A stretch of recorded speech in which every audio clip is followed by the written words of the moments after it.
haven't been able to log on today, so they can come and join another time. We can watch it later on. Okay. Oh, I'm so excited. Some of my favorite things to talk about, chakras and crystals. Yay. Okay. Today is basically a bit of a deep dive into really talking to you guys about how to use crystals for your chakra system. It isn't as simple as, oh, I've got a blue crystal, so it should be for my throat chakra. Although that's not a bad place to start. But there is a little bit more to it when you start really wanting to work with crystals and making sure that you're using them effectively for helping to balance out your chakra system. Okay, so I just wanting to check. I'm sure most of you know a little bit about the chakra system, I'm hoping, or a little bit about crystals. Yes, I know some of you here, so I'm hoping. Hello. All right, and some people are still logging on, so if I keep interrupting, that's why I'm just admitting people in. All right, cool. So we're going to basically, I just want to start off by talking to you guys a little bit about some of the real basic stuff that you guys should always be doing. And, you know, I'm sure you already know, but it's just a little bit of a reminder for you guys. The first thing is, when you're using crystals, guys should be taking care of them, right? And then they will take care of you. That is basically the rule. So, you know, that is Mother Nature's rule. If you take care of crystals, they'll take care of you. And the way that we do that, obviously, is treating them like someone you love, right? So you need to clear them, clean them.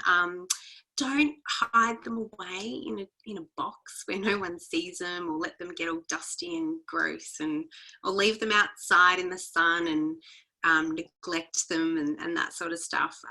So it is just a nice, usually when I run workshops like this, people are reminded to go and give their crystals some love. So if that's all you get out of today, I'll be very happy. So making sure that you're taking care of them. That's the most important thing. Now, when we are doing chakra work in particular, and so if you are working on balancing out or transmuting energy or doing anything like that to do with your chakra system, or if you're doing it with other people as well, so if you're doing a particular crystal healing with other people, you need to be cleansing those crystals after. Okay, because it doesn't necessarily mean that your crystal, if you don't, that crystal's full of bad juju and it's, you know, something bad's going to happen or whatever. That can happen, though. Some crystals are not very good at, they store energy, and they're not very good at kind of bringing themselves back to optimal state. So as you know, different crystals behave differently when it comes to this, kind of like us, right? Some of us are more sensitive than others too. So you just need to make sure that, just as a general rule, I just make sure you're always clearing them all the time. And however you do that is totally up to you. I'm not going to go into that kind of stuff today. That's definitely all covered in my intro to crystals. I've got an online workshop, which is on my website, if any of you are interested in delving into those basics and that sort of stuff. If you do have a question, a burning question, though, please feel free to ask. I will answer it just in the chat, or just feel free to unmute yourself and ask if it's got, you know, if you wanted to ask about clearing and cleansing and stuff like that. What I do want to talk to you about, as well as clearing and cleansing and taking care of them, is also programming your crystals. So that is also really, really important when you are using them. So yes, they all have their own metaphysical meanings and their own metaphysical properties. And so you know, as an example, I've got a clear quartz in my hand. A clear quartz, yes, it has its own properties, such as for clarity, using it for focus and things like that. But the other thing is that you need to tell your crystal exactly what you want it for. So that is also really, really important. So please make sure that you are connecting and programming your crystals as well.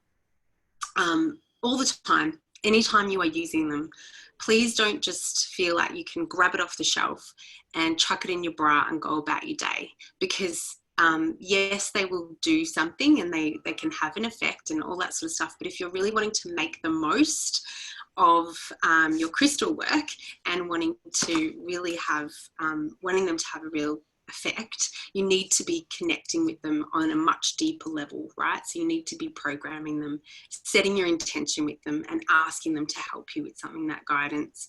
The easiest way to do that, and if any of you have a crystal with you at the moment and would like to join in, I am happy to run a little quick a little practice just to show you how to do that really easily. So the first thing that you do is obviously grab yourself a crystal. So got my little sunstone here. You can just get anything that you like. I want you to hold it in your left hand. Okay, and I want you to place it up to your heart center. This is the easiest way to connect and program your crystals. And just closing down your eyes. And just taking a few deep breaths in and out, just allowing yourself to center. And when you feel ready, when you feel centered, I want you then to allow yourself to breathe. It sounds really strange, but I want you to breathe into the crystal. So from your heart center. I want you to actually breathe it in, breathe in its energy and breathe out through your crystal as well. And at this point, you should start to feel almost like you're one with the crystal and allowing yourself energetically to fully connect to it.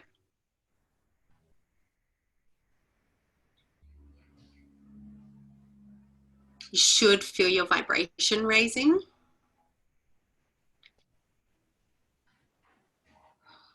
You should feel something different, okay? Once you're at that state of connection, then you get to do whatever you like. Then you get to either, if you've got a question for your crystal, you get to ask it that. If you want to program your crystal, you get to do that. So setting your attention. If you need to ask it, do you need to be cleansed? This is when you do that. So whatever it is, once you get to that space, I guess that energetic space, and it's at this time that we forget that we are a physical being and that your crystal is a physical thing as well, right? And you remember what you both truly are, which is that essence. That essence of source, that gift from Mother Nature. You are both gifts. And it's at this level you get to connect as one. Okay?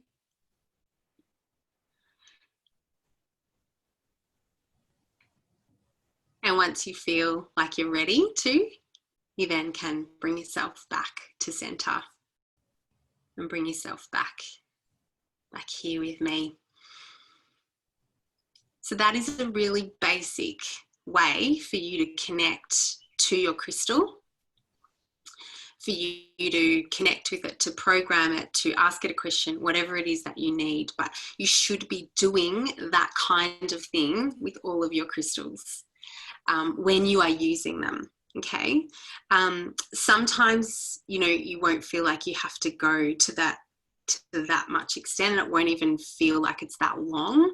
The more that you do this and the more you get to know your crystals, the more you will be able to connect with them even quicker, right? Okay, how did that go? Did anyone did anyone not feel it, or thinks that I'm crazy and doesn't know what I'm talking about? or does anyone have any questions so far? You're all good? Good. Cool. Awesome. Okay. So now that we've connected and we're ready to go, now that you learned how to do that, now we can move on to actually talking about how, oh wow, check that out. I just saw pictures of lungs. Amazing. Wonder what that means. Yeah, it is really calming and blissful. It is really, really, yeah. It's actually just a nice little meditation as well. If you want to, it's a great way to center yourself. How centered did you feel just by doing that, right? Yeah. So it's a really nice practice of mindfulness, basically. Okay, so now that you've learned how to do that, now we can move on to the fun stuff, which is actually working through chakra imbalances. All right, so the way this is gonna work today is I am going to, oh my God, I love all of these. I saw my third eye, I felt connected to where it came from. Oh, that's amazing. How beautiful. Yeah, yeah. Sometimes you can get lots of messages. Side note, I have to share this. The other day, one of my clients came in and she bought some old jewelry, like this piece of this pendant had been passed on to her from her great grandmother, and she was wearing it to her wedding on the weekend. So she brought it in to me, and she wanted to use it during the healing session to get her all ready for the wedding on the weekend. Anyway, she pulled it out of the pouch. As soon as she pulled it out, I was like, whoa. I was like, can you just put that back in there, please? It was like, it was amazing. And as soon as she pulled it out, its energy was so strong. It was a jade piece, a really dark piece of jade, really, really beautiful. Anyway, and straight away I said to her, really need to cleanse this piece and bring it back, because it's kind of, it was like it had been put in the pouch with all its stored energy and all that history and all the people have worn it, all of that kind of stuff was with it. And so she put it back in the pouch, and then we did some work on it to get it ready for the weekend, and felt so much calmer and so much better. But it's amazing, like crystals really do, once you start connecting with them more often, and really truly connecting, you get to really listen to them, and they've got some really beautiful stories. So yeah, enjoy that little tip and using that practice. So the way that I'm going to do this today is I'm going to go through each of the 7 chakras. So we're focusing on the 7 main ones. And I'm going to talk about each one in terms of imbalances and how to use crystals for those imbalances, okay?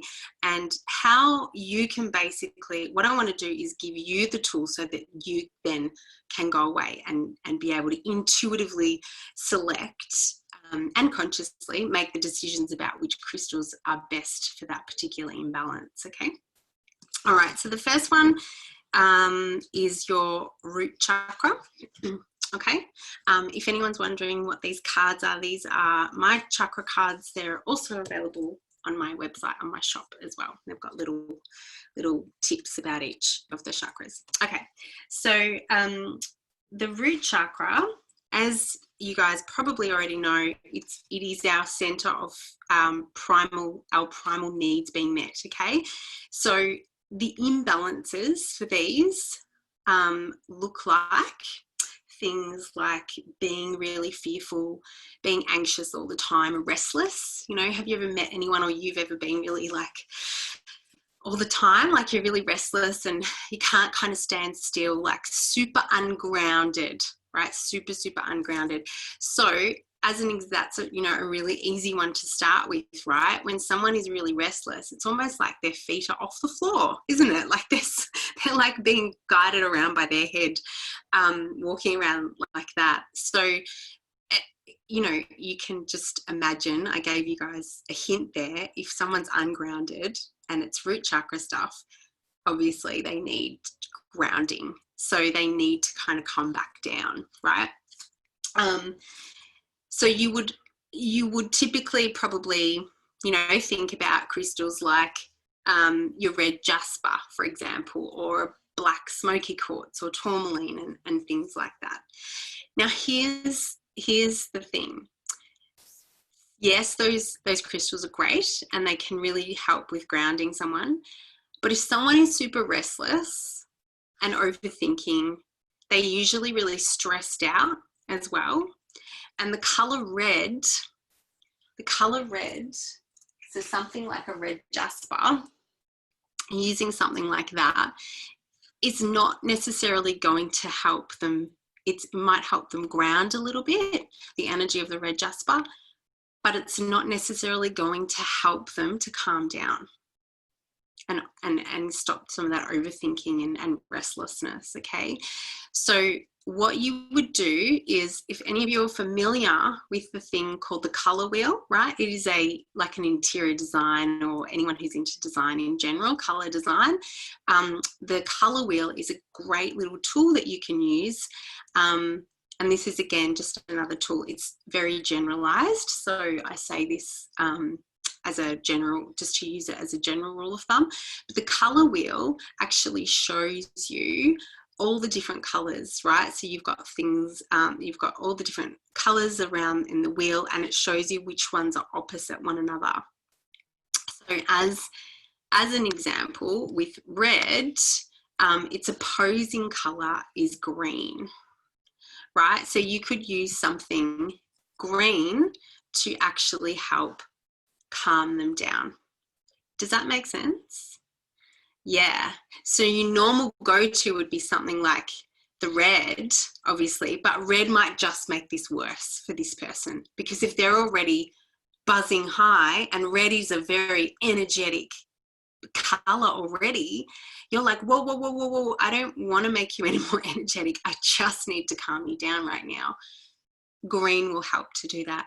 Another color that will also help is blue, because blue is quite calming as well. So thinking about then crystals that are going to help with the actual symptom of the imbalance, not necessarily just the chakra color. Does that make sense? Yeah, cool. Okay, awesome. So that's the first one that I'm going to talk about a couple of other ones. So fearful and anxious and those restlessness, these are all signs of a deficiency. So if someone is there deficient in their root chakra, can we use 2 crystals of the color red? Yeah, I mean, you can use as many as you like, as long as they're not doing, it's a really good question, because a lot of people don't think about this, but as long as they're not having opposing effects on the person and what you're trying to achieve, right? Or on yourself as well. So for example, I wouldn't put red and green or red and blue to try and help that person calm down, because they're just kind of working against one another. So you might want to choose something that is going to help to ground them, but also help to calm them as well. So even something that might connect them to Mother Nature, something like a tree agate, or maybe like a moss agate or something like that, that really represents, it's green, but it also represents, it is also quite grounding as well, represents connection to Mother Earth. So thinking about stuff like that, that's a really good question. Another deficiency in the root chakra is poor focus, right? So this kind of, you know, as you can imagine, the person who's restless and overthinking and that sort of stuff is poor focus. Now, again, using red, that is also high energy and that sort of stuff. So you're wanting to give them some more clarity and more focus. And I mean, clear quartz is just phenomenal for that. Whenever someone needs that, giving them a bit more, you know, focus. And the beautiful thing with clear quartz is, you know, when in doubt, use a clear quartz, basically, because it can be used for anything. So yeah, I mean, it is definitely a great one to have in your collection. And yeah, as I said, if you're ever unsure, you can program clear quartz to do anything you like as well. Then you have things like poor boundaries, someone who's disorganized, all of that, all of that kind of stuff as well. So the poor boundary stuff, this is definitely a sign of a deficient root chakra. However, you're wanting to dig deeper into that as well, right? So, you know, why do they have poor boundaries? Where is that stemming from? And what do they need to actually work on here? It's not just the poor boundary, right? So that's kind of a symptom of it. So is it because they've got a lack of self-worth? Is it because they can't, you know, they're far too codependent or something like that? So you've got to look into that a little bit further.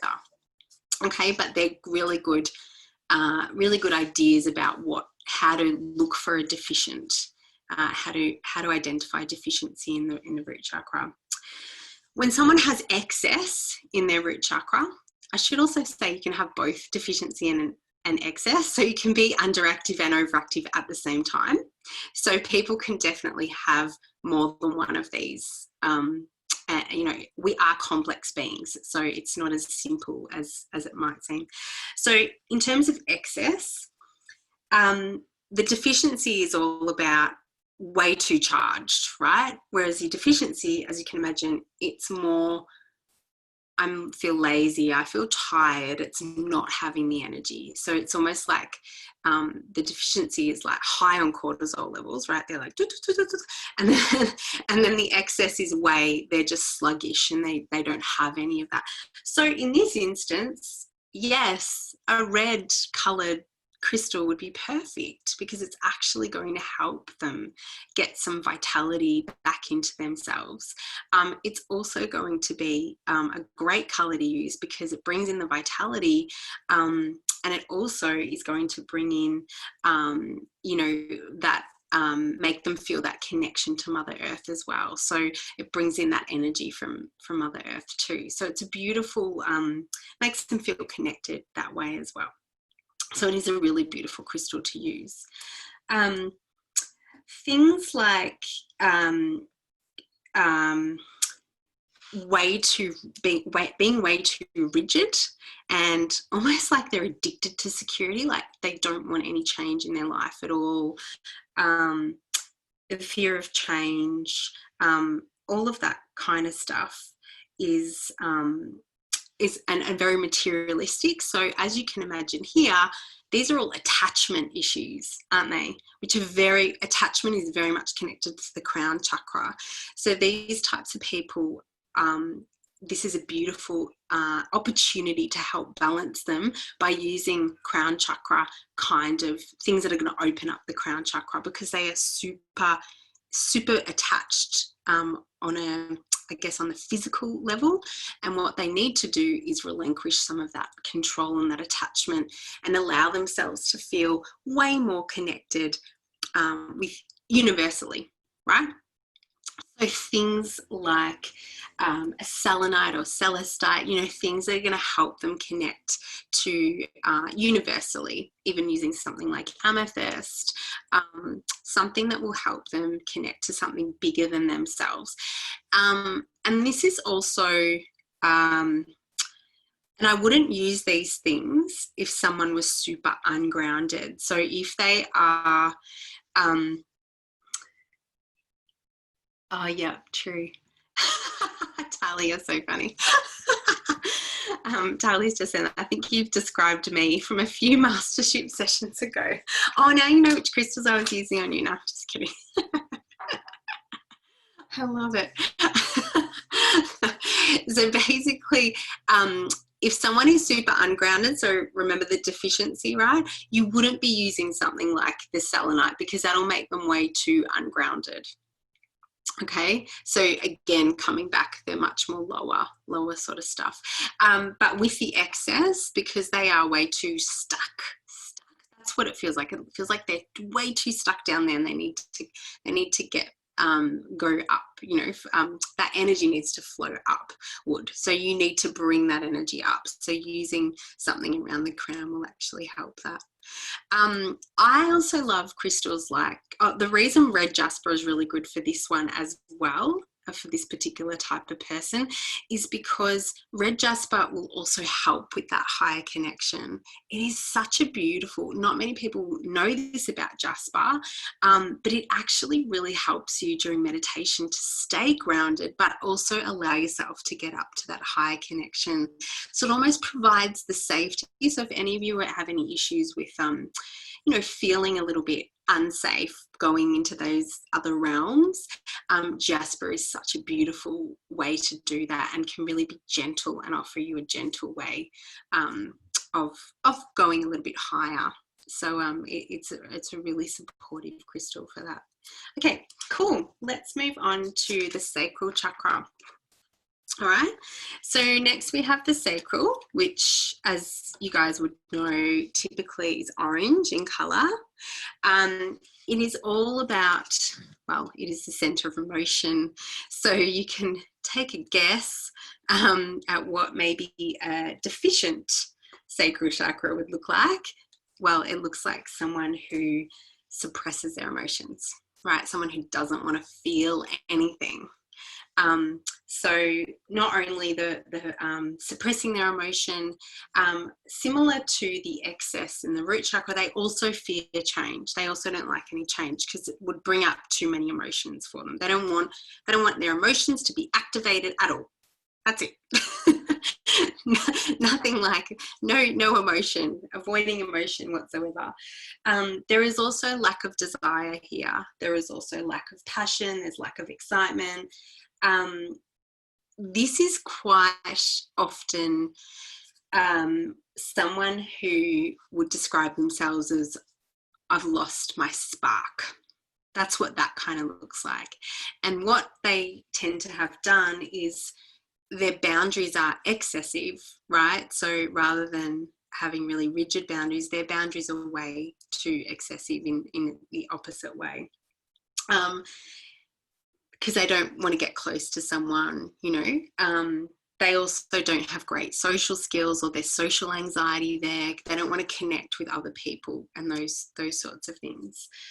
Really closed. Now I point up to my heart because what I'm trying to allude to is that by really looking at a lot of these things in the deficiency, we can actually help a lot of it by working through the heart center. Okay, and again, you know, orange is also can also a color that can also be used to help balance that out is the blue colors, again, to kind of calm that down, or turquoise. So turquoise is very much about the heart too. So this is that heart and throat, right? So which is beautiful because the sacral is also our center of creative expression, and the throat, which is the light blue, which is where blue comes into it, is our center of communication and expression and expressing our truth and living our truth. So quite often these two are very related during when there's imbalances. I find it very common in people that those two have share imbalances and blockages. So working on both of those is a really beautiful way to help someone work through some of those deficiencies. The excess, so someone who is excessive in their sacral, so overactive sacral chakra, these are things like addictions, especially when it comes to pleasure. So anything that kind of gives them that hit, right? And this could be anything from spending their money to overeating to sexual addiction, as I said, shopping addiction. It can really be anything. Also a lot of also like dependency on things to make them feel better as well. So anything like that.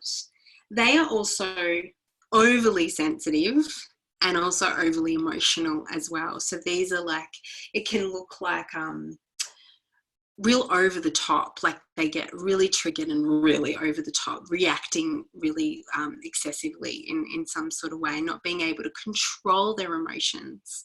Okay, so for this particular one, using that orange color again, that's not really going to help someone who is focusing on, who tends to be hysterical and always like energetic and over the top and all that kind of stuff. You're wanting again to calm them down. So again, using that kind of green color or the blue color is really beautiful for that, to help calm them down as well and help get them into I guess out of that sacral center, right? Because they're way too much in it. So get them out of that center and you want to shoot them back up.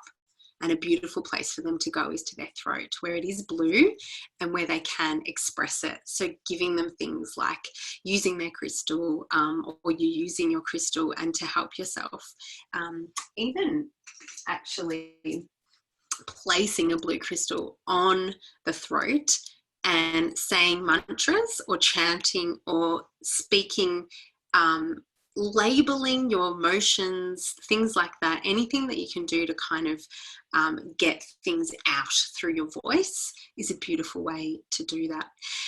Now, when you use a crystal during a practice, it's then a beautiful way to connect with it, and then you get to hold on to it as an anchor to remind yourself of these things. So that's the cool thing about using crystals, is that it then becomes like your reminder. So for example, if I was really hysterical, overly sensitive, and I was all going crazy and all that sort of stuff, I might use my my crystal and do some throat work, breath work, chanting, whatever it might be, doing some throat work through that with my crystal, and then I could hold on to it or pop it in my bra or put it around, how you can get those pendant necklaces and you can change the actual crystal that you put in them, like they're little cages that are on like a lanyard or a necklace. And you can actually just change those. So using something like that to have with you is a beautiful reminder, and it will help to, basically the intention that you set with it, it'll help bring that back down, will help remind you of what you're trying to achieve with that. So that's a really, really beautiful tip to do, and you can do that with any of your chakra work and any of your practices. The other thing with that is also emotional dependency, and that's excessive as well, and obsessive attachment. And one of those things, again, I talked about balancing that out with the kind of the green and the blue. Again, that is, a lot of that has to do with heart work as well, being obsessively dependent on other people, looking at why that is, why what's going on with relationships with that person. Also, when we are, I'm just looking at this question. So then your throat chakra, yes, absolutely. So sacral and throat are very, very connected. So throat chakra can actually absolutely be blocked during when there's a sacral imbalance as well. So when you are working with obsessive dependency and attachment to other people and things like that, doing the kind of that codependency work, but also often this is because someone, again, isn't kind of speaking their truth, honoring their needs, expressing their needs, all of these things that come back to the throat as well. So they're very much connected. So doing work on that is really important too. Okay, so solar plexus. So solar plexus is generally yellow. So here we go to solar plexus. So this is all about this is our center of confidence, is our center of identity, and who we are, and our self-worth and all those sorts of things. So a deficiency looks like low energy. Again, it's a low low energy, someone who doesn't have much energy, and because of that, they're often addicted to stimulants, right? So things like coffee and stuff like that. They tend to have poor digestion, low self-esteem. They tend to be victim a lot of the time, and you will recognize this by the way they talk. So really listening to how they talk about themselves or how they talk about their life. You know, if they tend to be the type of person who'll come in and the first thing that they say to you is, oh, my boss did this, or da, da, da. It's always about someone else's problem or what other people are always doing, and they're always the problem, not taking responsibility for themselves. They're also really unreliable as well. They tend to be unreliable people. That's because they're lacking self-confidence. So a lot of the time they'll be the people who will say things like, yeah, I'll do that for you. And then, you know, they didn't mean it, but they didn't know how to say no, or they don't know how to show up, and they're not doing it because they mean to be, if that makes sense. It's just because they're in that lower vibration.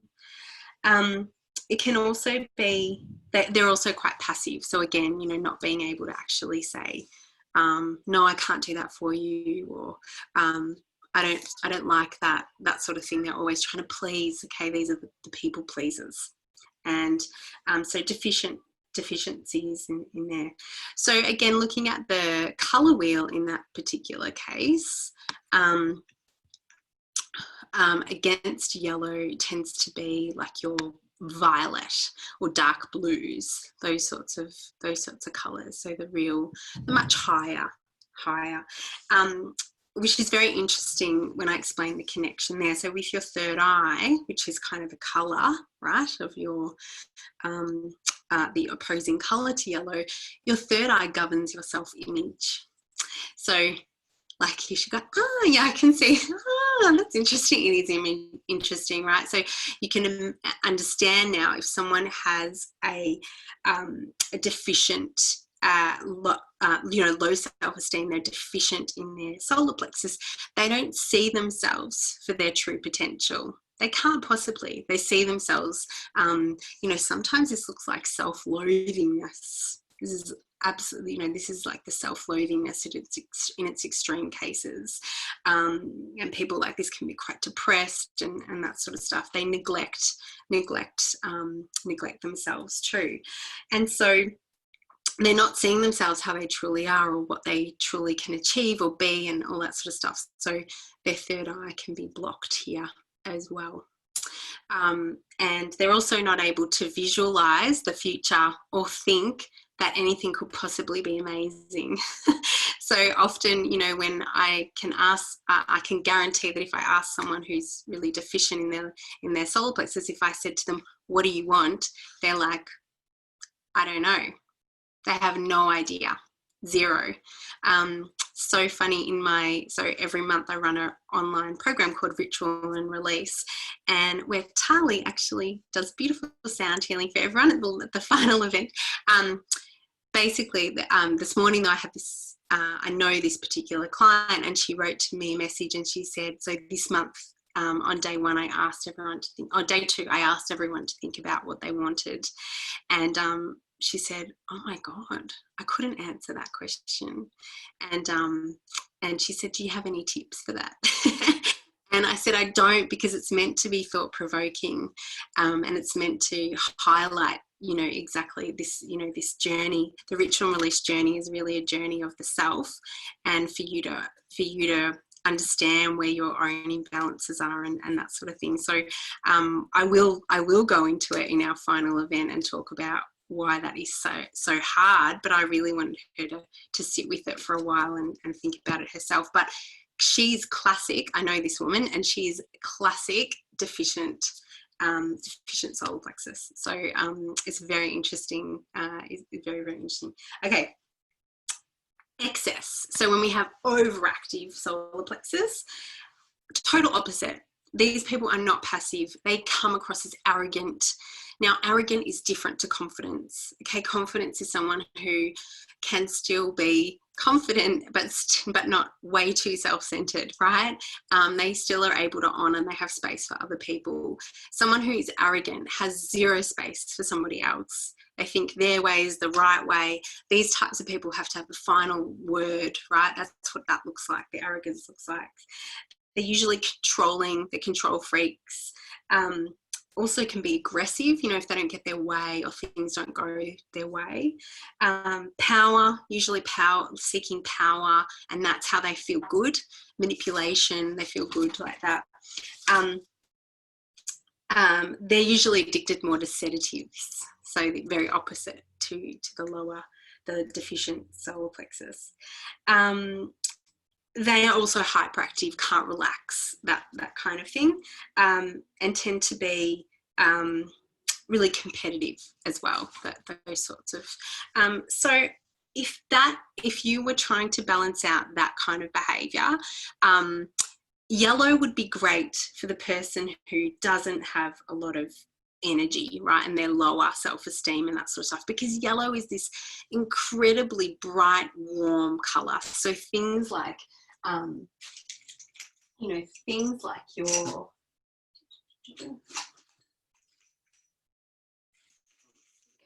things like your tiger's eye, which is, you know, gold or yellow, and things like citrine, obviously, beautiful and yellow calcite. All these things are really going to help someone re-energize, right?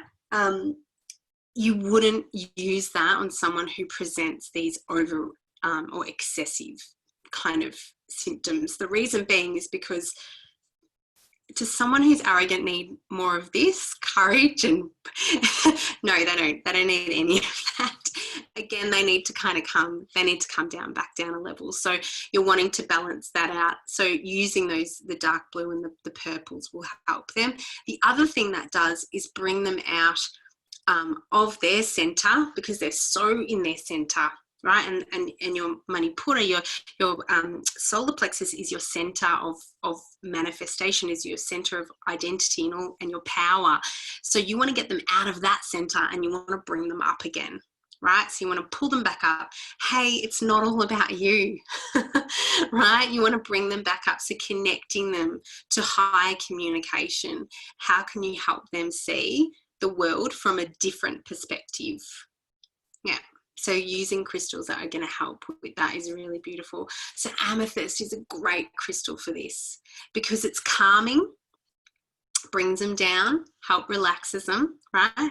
And they like sedatives, right? So they're going to like that feeling of an amethyst. So it brings them back down, help them connect their higher communication, and also connect them to oneness, and allow them to see that, hang on a second, I'm connected to the universe. I'm connected to all its beings, and there's something bigger than me here. So it brings them out of their own story and out of their stuff. And thinking about other people. All right. So then we move up to heart. So anahata, we're center of relationships and how we relate to ourselves and to others as well. So connecting with others. It tends to take the hit. Like, let's be real here. It takes the hit. Every time something fucks up in your life, your heart takes a hit and we close it. We go, fuck that, close. Don't want any more of that. Not experiencing any more of that anymore. I'm going to put some more armor on there and trying to protect myself. I don't want to feel that anymore. So when it's deficient, that's exactly what is kind of happening. There is this fear. There's this fear of being vulnerable, a fear of being intimate, and having described to me. Well, I hope you'll you're so not alone here, by the way.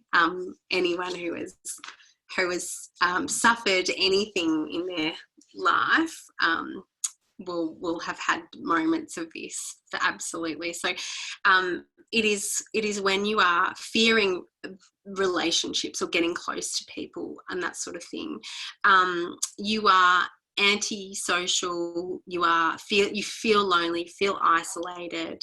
This is a lot of people with deficiency in their heart center can be depressed or be prone to depression as well because of that loneliness and isolation as well. Can feel withdrawn, can appear to be cold, although they're not, right? Although they're absolutely not cold people, sometimes they can be described as cold. You know, I know one particular client of mine, and she is such a beautiful and warm person, but I know that now because I've been working with her for a while. But when you first meet her, you know, I would describe her as a hard nut to crack, right? She basically, you know, I said to her, you find it really hard to trust other people and to actually build a relationship. And absolutely, that's you know what she feels. She feels it's really hard to. She's really fearful, really afraid of being hurt. Absolutely, you've hit the nail on the head there. So, she appears to be quite cold, but she doesn't mean to be. It's just she does want to get close to people. Absolutely, and that's one of the reasons why she's been working with me, is to help break down that barrier.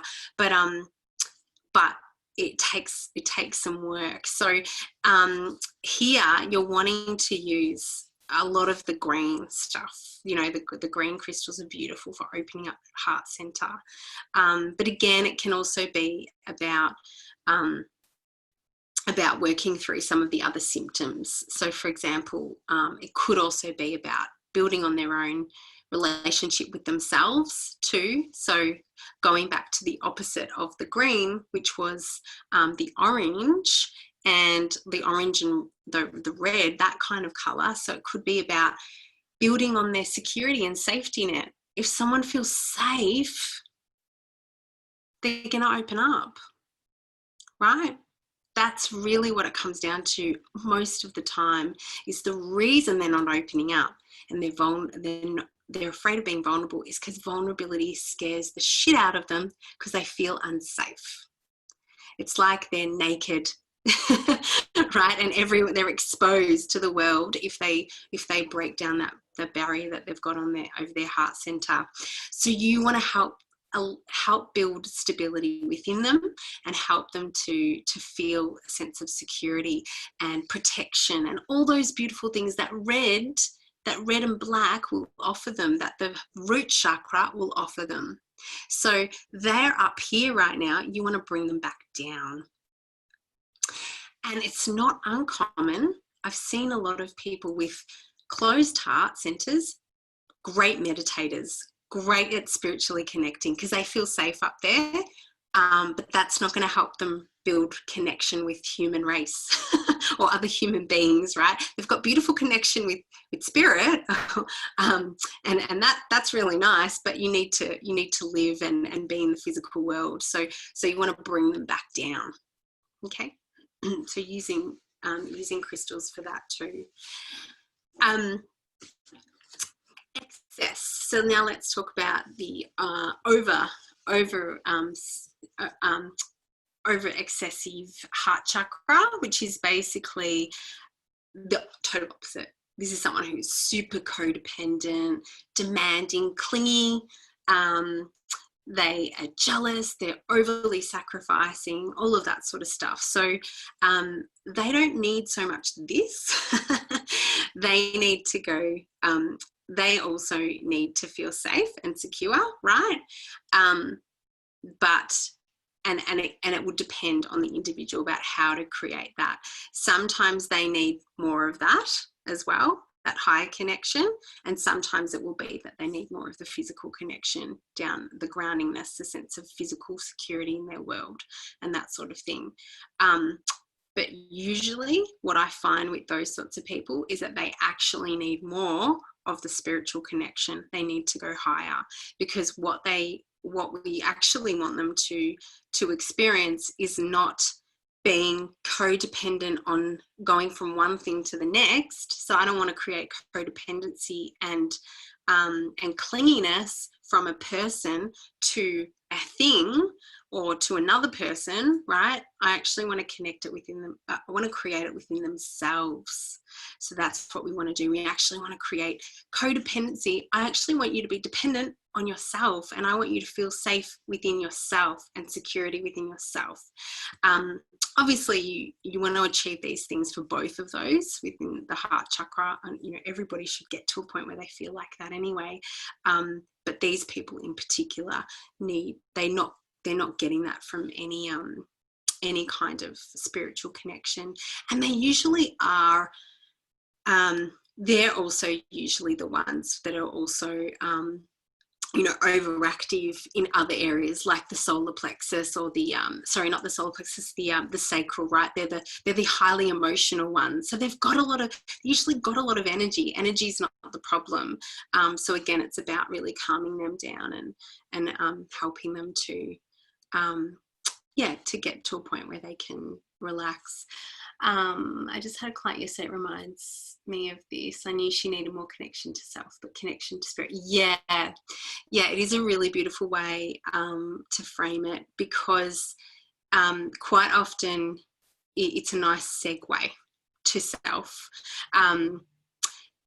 because eventually they should get to the point where they realize that actually we are spirit, right?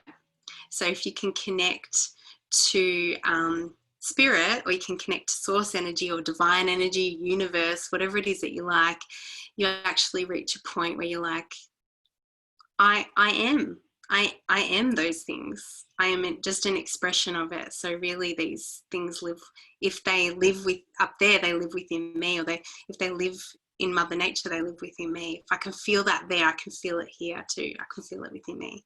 It's also about soul connection and connecting them to their soul, their higher self, if you think about it that way.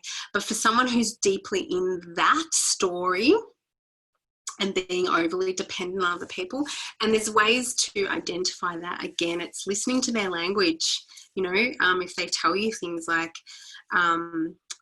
or if you've got people in your life who are like this, or maybe you're like this too, you can never make a decision by yourself, right? You always feel like you need validation from someone outside of you. And this comes back again to solar plexus, which is a deficiency in a solar plexus as well. Generally, this can be, that can be related to. So yes, you could absolutely work on third eye for these people as well. Yeah, if that was coming up as something, that high connection, and they need communication with their higher self. That's beautiful. Yeah, sure. Okay. All right, so let's move up to the throat chakra now. So here we are at throat. So your throat, I talked about this earlier in terms of the throat chakra being an area. Oh, the person in my life with these imbalances doesn't believe in crystals. Damn, yeah, I can't help them then. I feel sorry for them too.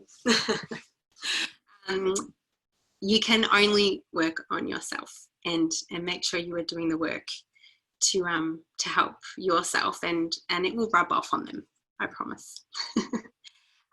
So with the throat chakra, the deficiency looks like a fear of speaking, usually speaking up.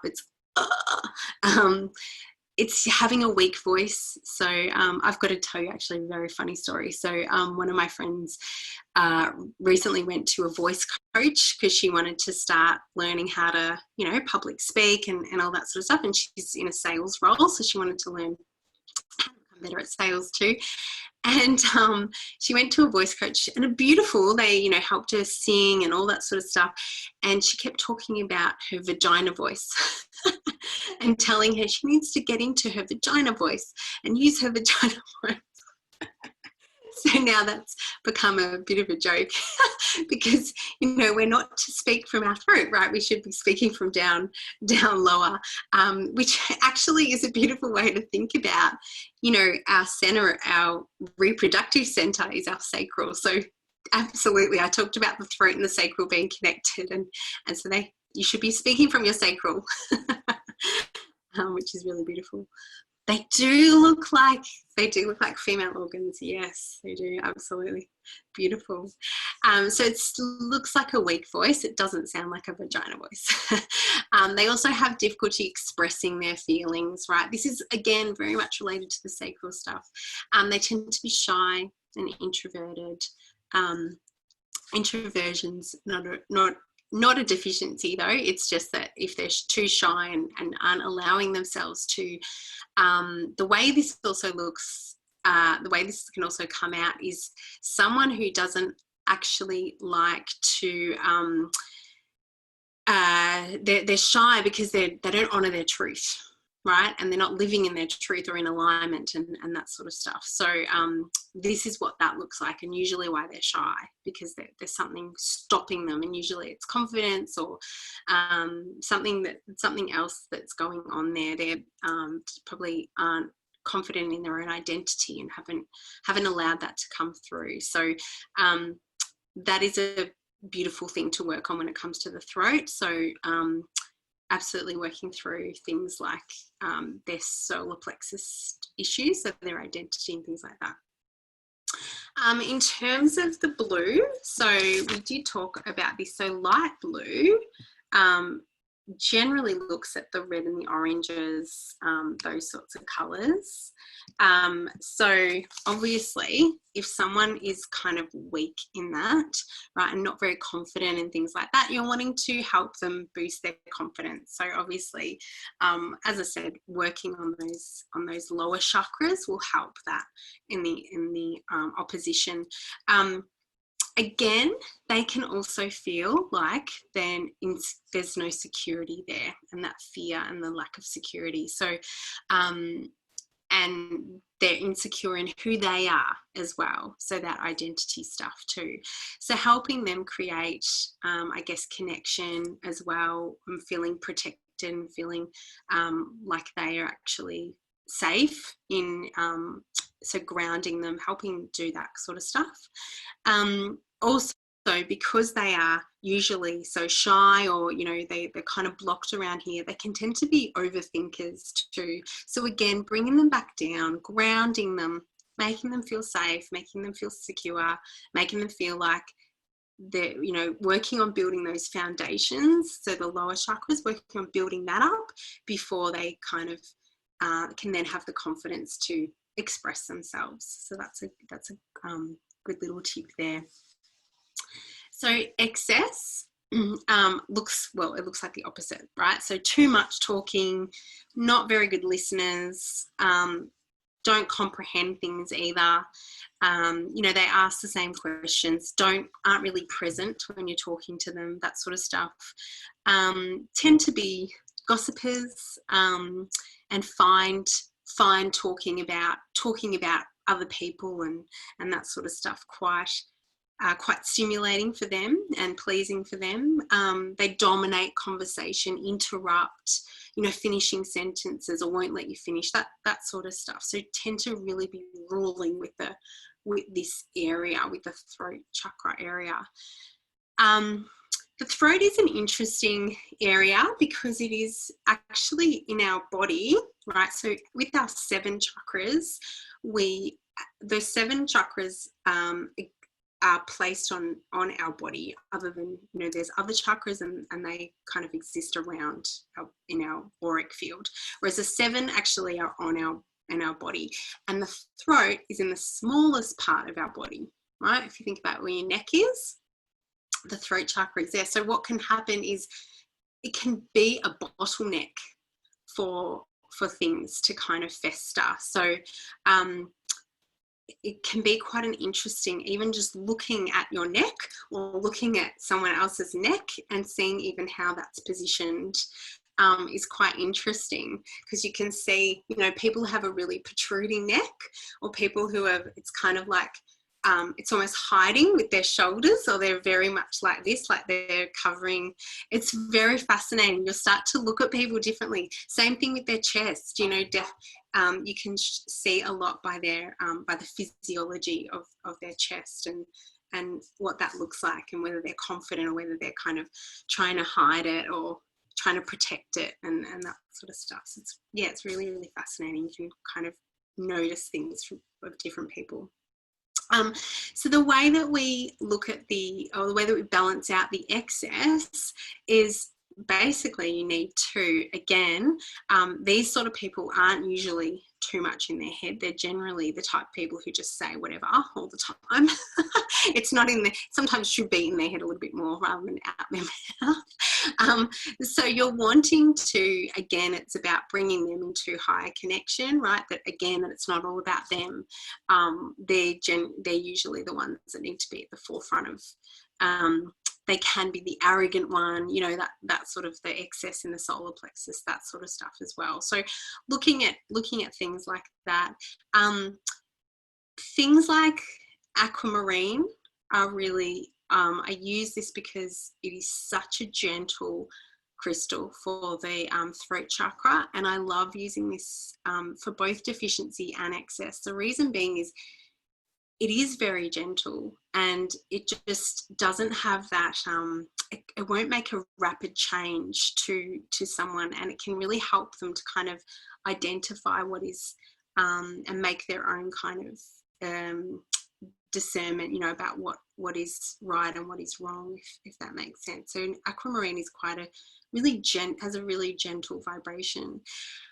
With the throat chakra, because you are working on, you know, I talked about the breath work or chanting and that sort of stuff. Another thing that you can do, this really works for any of these chakras from the throat down, is making an elixir. So actually infusing your water. So if you have a cup and just infusing the water with a crystal. So you can either place the crystal inside purified water. You would only do it with crystals that are safe. So, you know, I wouldn't do it with things that are going to, that are soluble or anything like that. So you can look up that if you're not sure, and also you don't want to consume every crystal. They are minerals, so some of them are toxic as well. If you don't want to pop them in your water though, you can just place it on the outside. So put it on a window ledge or something like that. You can just place them outside and just let the crystal's energy be infused. So setting your intention, kind of like programming it, like we did at the start with your heart. You can program your water and just sipping on that. You can do that. You can always do that. Like you can always, I mean, you can buy those bottles these days, but you can just do it yourself all the time. You can even just keep a glass bottle in the fridge and put some crystals around there if you wanted to, or inside it. So elixirs are beautiful for really getting to any of those chakras, because we you know, use out from our throat. I mean, the digestion begins, right? So it's really in working through any of those chakras, working with any of those chakras. Okay. All right, so we've got a couple more to go. So third eye deficiency looks like, I talked a little bit about this before, obviously, poor ability to visualize and can't see any future, you know, there's lack of kind of hope, lack of imagination. Memory as well can be kind of a bit funny as well. Oh, hang on a second. To clarify, red and orange are used for imbalances. Yes, they can be really good for throat. Absolutely, red and orange, especially if someone is deficient in that area. Yeah, because they need the energy, if that makes sense. Whereas the blue is quite nice for people who are excessive for the throat, because they usually need to calm down. But you can also use blue, just depending. Okay, so third eye deficiency, basically the lack of really visualizing, seeing the truth, if you like. Whereas the excess is the opposite to that. Obviously, it's delusion. And it can be obsessiveness and difficulty concentrating. They can also be someone that has a lot of nightmares and things like that as well. So as you can see, there are quite some similarities between deficiencies and excess in the chakras, right? Depending on which chakra you're looking at. So it can get quite fascinating, and hopefully you're able to see now where these correlations are as we've been going through each one, and how you would probably need to focus on not just the one chakra, right? But you'd probably look at a couple when someone shows these kinds of symptoms. Okay. A crystal I love for the third eye. So if someone is excessive, you don't want to try to you absolutely don't want to try to make this any more excessive. So I'd err on using things like the your dark blue, your purple, deep purple kind of coloured crystals. They don't really need to be any higher in that area. What you are wanting to do though is clear it and bring them down. So they need grounding. They also, they need to come down a little bit and get out of their head and out of that delusion, and they need to see things again for how they really are. Whereas the deficiency, it's almost like this is nothing. Like if you put your hand over there, you probably wouldn't feel anything, right? So this is where using some of those beautiful crystals like that would help them with that sort of classic third eye. I mean, sodalite is probably one of my favorites for third eye. It works so well. This is a sodalite here. I'm going to give you a tip now because so many people don't know the difference between sodalite and lapis. They can't tell the difference. Sodalite has white bits in it. See that? It's like got white little bits in it. Whereas the lapis actually has pyrite in it as well. So it'll have grey speckles in it. Okay. So sodalite gives us insight into our truth. So it helps us really navigate what we need or who we are, asking those really big, deep questions. It's actually a really beautiful crystal to use for third eye, and will help someone actually see that truth as well. Is it raining over? Yeah. Oh, there you go. Oh, Leah, I love your love of lapis. Soul purpose. No, this is crown chakra. We'll move to that in a second. Yeah, fine purpose is soul chakra. It's crown chakra. However, it'll give you the ability to help see a future, basically. Like, so when you are really stuck and down in the dumps and all that sort of stuff, another one to use for if that sounds like someone that you're working with or yourself, citrine will also help you to envision the future and helps to pull you out of that hopelessness or helplessness. So that's really beautiful too. So that's basically a third eye. The last one is the crown. So we have the crown chakra, which it tends to be like a violet or white colour in general. So you can imagine that opposing white is black, right? Leah, is sodalite good for keeping next to workspace? You could. It's probably more of a bigger picture kind of stuff. So if you were, I don't think it would give you clarity on work stuff. Giving you clarity on work stuff, tiger's eye is beautiful for that. Turquoise, and also clear quartz is really good. So excessive third eye. When someone is way too up here, they need to come down. So they need to ground. They don't need to, we don't need to stimulate this part anymore.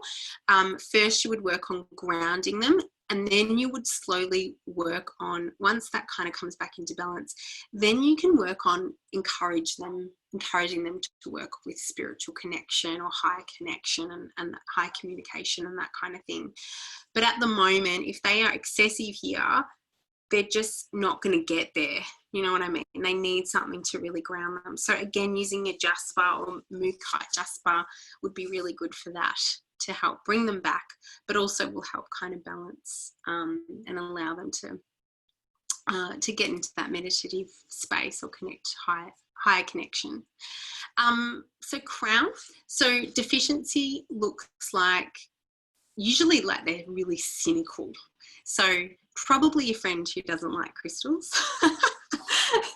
They're usually really highly spiritually cynical, like complete atheists, you know, just don't believe in anything and everything, all that kind of stuff. They're also really closed, rigid belief systems, like it's my way or the highway kind of thing.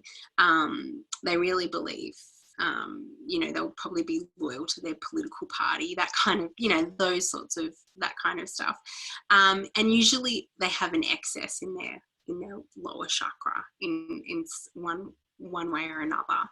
And they're usually not open to even learning. So our crown is, you know, also is our center of learning, and they won't be really open to learning new things. Certainly wouldn't find them on here, that's for sure. Doing some kind of, you know, workshop or wanting to learn something new. They'd be like, oh, I know it all, I've done it all, and all that sort of stuff.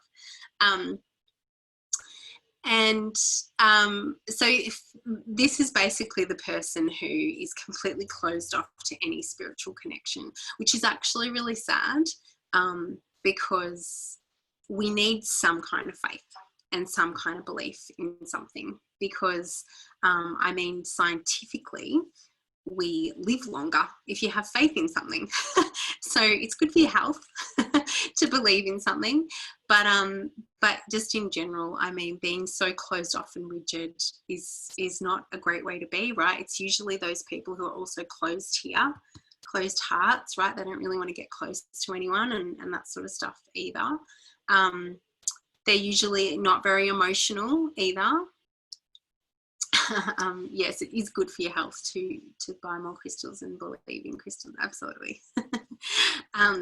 They're usually the type of person who probably feels really lonely as well, you know, and so these are the sorts of things, wanting to get them to a place where they can actually connect. They need to get a bit higher as well and feel like there is something, introducing them to something slowly. Although we want to get them higher and have a higher connection, you could also start by helping them to connect to Mother Earth, because it's physical and tangible and it's nice and easy. So getting them to connect in some way to Mother Earth is a beautiful way to do that. I mean, and all crystals are from Earth and gifts of Earth, so you know, that's just a beautiful thing in itself. But certainly also using things like fluorite and tiger's eye will help to, especially things like the learning difficulties, but also to help them discern what's right and wrong, and that'll help doing things like that.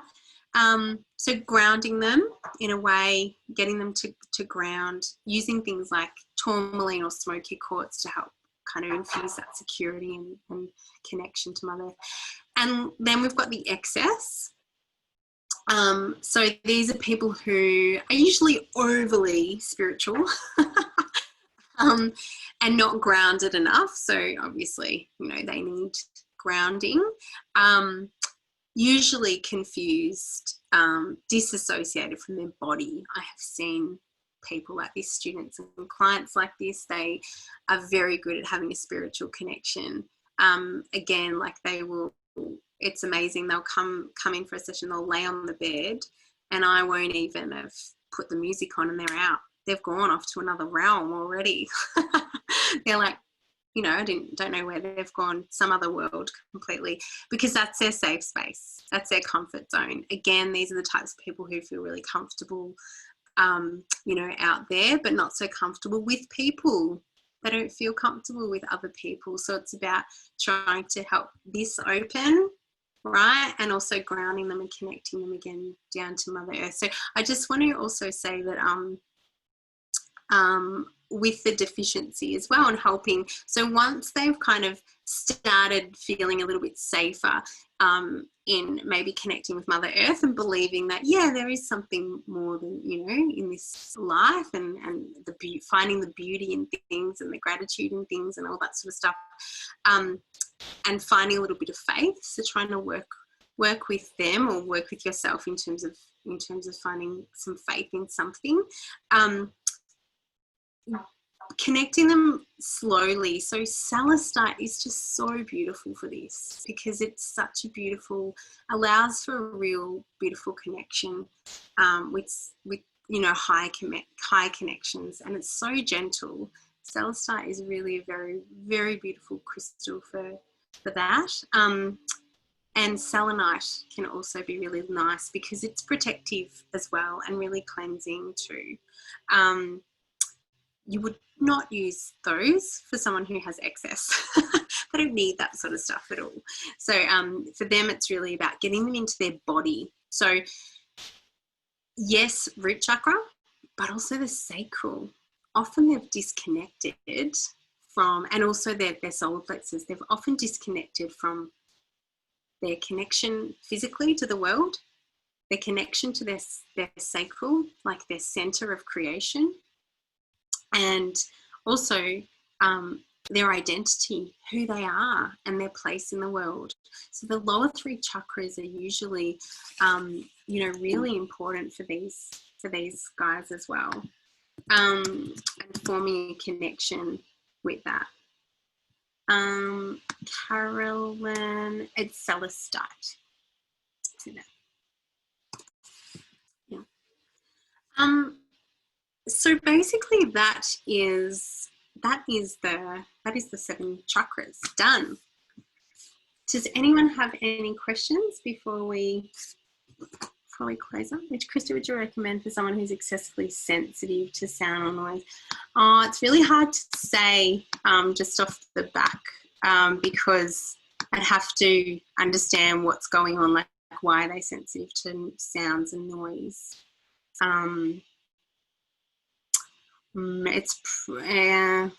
It's a bit hard to say, or it's probably boundary stuff, maybe, and it's probably got to do with solar plexus stuff and boundaries, I would say. So, and maybe even the you'd really have to work with someone on particular stuff like that. That's really, it's probably too detailed, but I hope that helped a little bit. Does the crystal healing practitioner go further? Yeah, so the crystal healing practitioner course, good question. So that's in August 23rd, I think it is. So what we do in that is we do talk about the chakras again. It's practical. So I'll get to that question in a second. Hang on a sec. So what we learn though is something very cool. You guys learn how to use a wand. So that's an example of a wand there. A wand is basically, it looks like a generator, a crystal with a tip point at the end. It's got 6 faces, and you learn how to transmute and shift energy, how to move energy around with the wand. You learn how to intuitively pick the crystals. You have a go at doing that and balancing out someone's chakras during the course as well, and how to actually balance 2 at once. And it's very cool. You just learn all that really cool stuff, and it's you need to have done some kind of something before, so because it's best if you've done some kind of energy healing course. So if you've done Reiki at least level 1, or if you feel really comfortable at a point where you understand using crystals fairly well, it's certainly not a beginner's course, that's all. Because we really delve into it. It's really practical, and I want you to feel comfortable and confident with crystals. And yeah, so it is on my website. All this stuff is all on my website. So if you go to nourishedenergy.com.au, but I'll send out an email after this with all the details too. I am, Kiera, I don't know if I'm saying your name right, but that is a good question. I'm going to get to that in a second. I just want to go back up.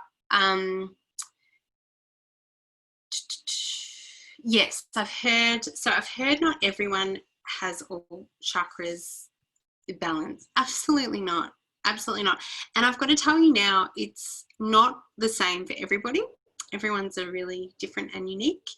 And the other thing is that they can change all the time. So I love when someone comes in to see me for the first time and they'll say, oh, I had a healing 3 years ago and the lady told me that I've got a blocked throat chakra. So they've been walking around for 3 years thinking that their throat chakra's blocked. And like, you know what, like it can change daily sometimes. So don't just feel like because someone's told you something that is set in stone, or you know, what is great is to learn yourself how to read your own energy, how to know whether your chakras are in, you know, out of balance and that sort of stuff. So that it comes to Kiera's question, which I'll talk about in a second. But I do want to say, I know a few of you on here are my Reiki students and my crystal healing students, and I've got a masterclass coming up where I'm actually going to take you through chakra frequency checking. So look out for that one. That's coming up soon.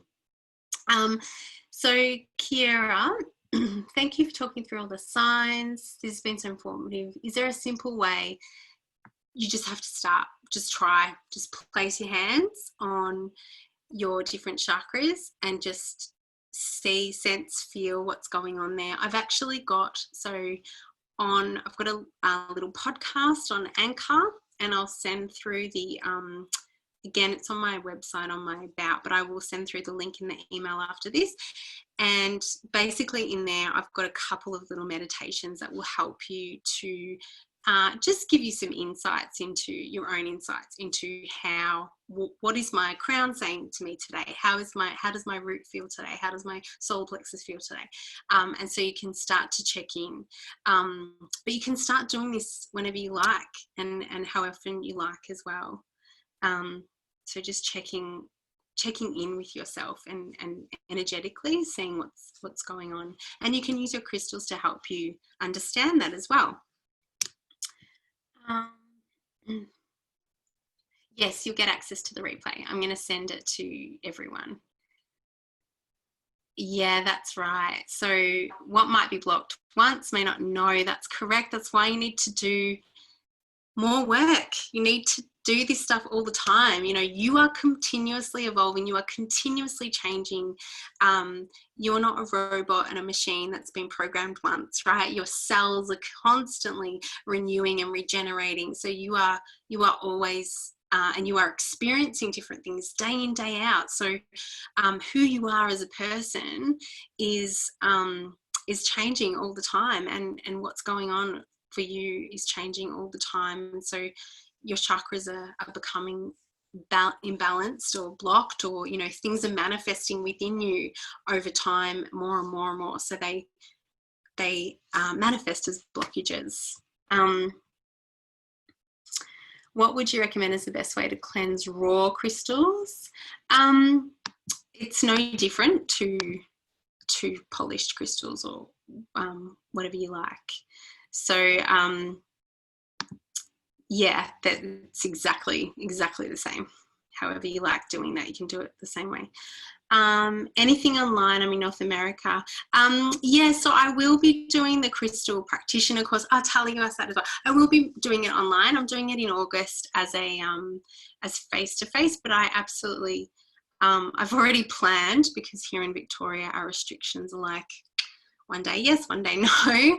So I'm already putting plans into place to make that one online if I have to. So yes, I will be absolutely doing that one online anyway. Yes, the recording will be shared. All good. Yeah, so you can just begin listening to your chakras. Just start writing down some, journaling and listening to what they have to say. To use the crystals to heal, do we just use the crystals in where it needs to be used? Yes, that's right. The technique I showed you at the beginning.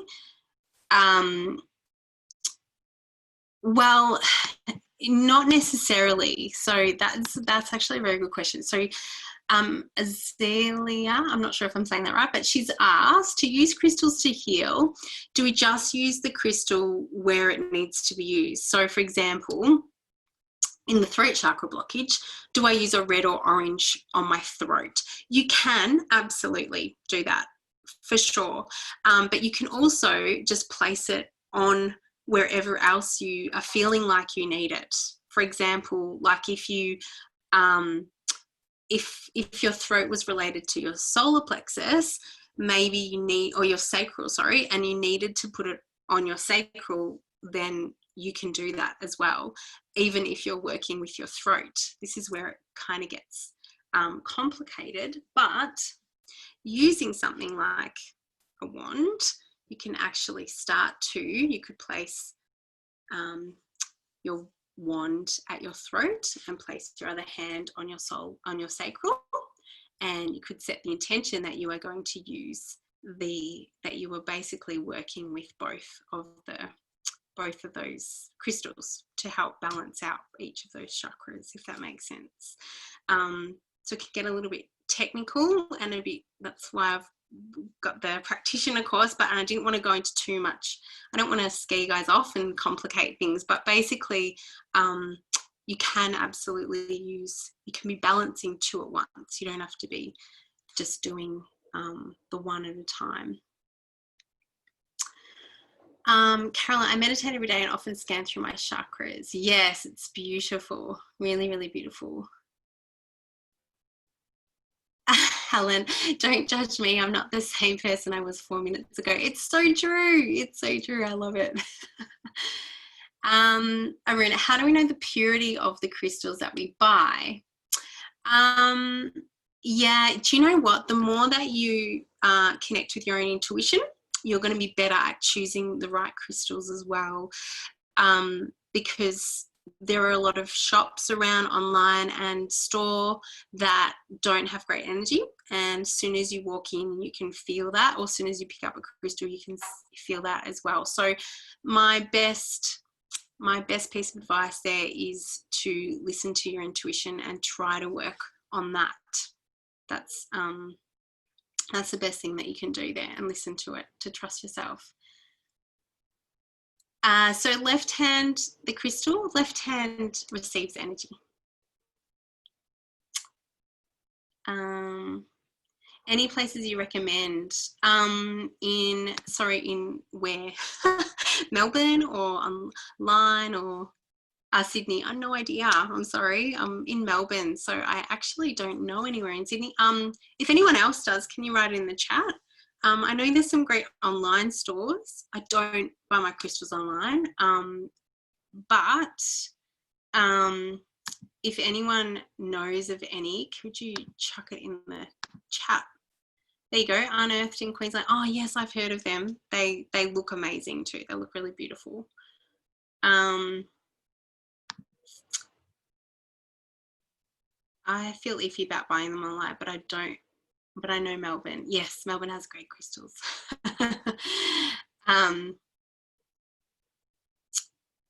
Yeah, Mind Body Spirit, that's actually a good place to start. Why don't you go on the Mind Body Spirit website, and you could go to the exhibitor list on there, and you'll see all the crystal places, and they might that might be a good place to start. Okay. In Melbourne, there's quite a few. There's Our Satellite Hearts in Geelong, which isn't in Melbourne. It's just out of Melbourne, which is beautiful. And I know Hale's the owner, and I know how she picks everything herself, and it's just beautiful. There is a place called Force of Life in Melbourne as well, which is really beautiful. Again, I know the owner there, Donald, and he also is beautiful. And Key Crystals, which is in, I can't remember where, I think it's in Glen Huntley Road, which is really beautiful as well. And yeah, Glen Huntley Road, Caulfield. Yep. So that's another really beautiful one too. And stoned crystals are really nice, and they're really good price as well. So stoned. They also sell a lot of stuff online too, actually. So they're probably my favourites. They're ones with some really nice energy as well. And there's a few more out of Melbourne that are quite nice too. There's one called She Earth, and that's really nice as well. You're so welcome. Healing diseases. It's not something that I'm going to cover today. It's quite probably another workshop.